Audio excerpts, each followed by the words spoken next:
ওকে ঠিক আছে।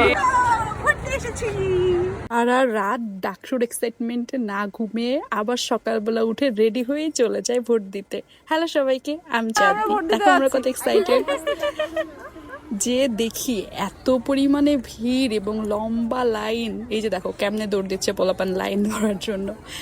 লাইনে বেশিক্ষণ দাঁড়ানো লাগে নাই, আমরা অল্প কিছুক্ষণই ছিলাম লাইনে। অনেক মজাই করতেছিলাম। প্রার্থীরা আবার আসতেছিল, তাদের সাথে কথা বলছি। সবাই এত এক্সাইটেড, পুরো ঈদ ঈদ একটা ভাইব আসছিল। এই যে চারপাশে রোদের ভিতরে আমরা লাইনে দাঁড়িয়েছিলাম, তারপরে অনেক মজা হচ্ছিল।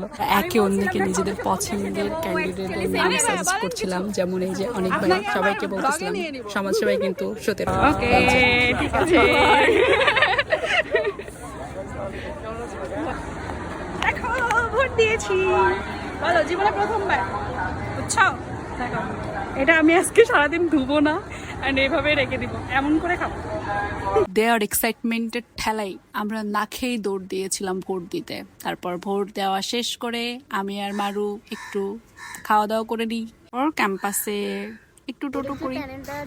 এই তো এই ছিল আমাদের আজকে ডাকসুর অর্ধবেলা। বাকি বেলা পরের কোনো এপিসোডে। টাটা।